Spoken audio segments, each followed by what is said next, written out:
The Prince by Niccolò Machiavelli, translated by William K. Marriott. Introduction. Niccolò Machiavelli was born at Florence on 3rd of May 1469. He was the second son of Bernardo di Niccolò Machiavelli, a lawyer of some repute, and of Bartolomea di Stefano Nelli, his wife. Both parents were members of the old Florentine nobility.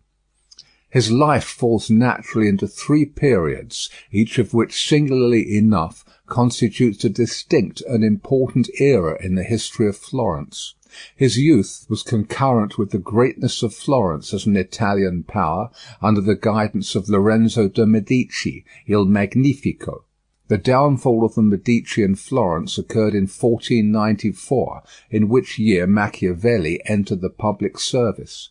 During his official career, Florence was free under the government of a republic, which lasted until 1512, when the Medici returned to power and Machiavelli lost his office. The Medici again ruled Florence from 1512 until 1527, when they were once more driven out. This was the period of Machiavelli's literary activity and increasing influence. But he died within a few weeks of the expulsion of the Medici on 22nd June 1527 in his 58th year without having regained office. Heading: Youth, ages 1 to 25, 1469 to 94. Although there is little recorded of the youth of Machiavelli, the Florence of those days is so well known that the early environment of this representative citizen may be easily imagined.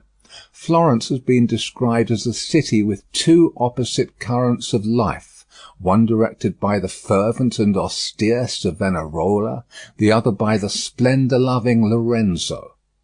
Savonarola's influence upon the young Machiavelli must have been slight, for, although at one time he wielded immense power over the fortunes of Florence, he only furnished Machiavelli with a subject of a gibe in The Prince, where he is cited as an example of an unarmed prophet who came to a bad end.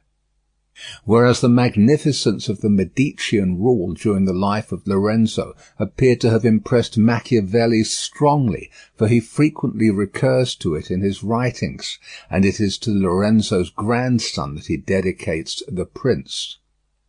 Machiavelli, in his History of Florence, gives us a picture of the young men among whom his youth was passed. He writes, "They were freer." Sample complete. Ready to continue?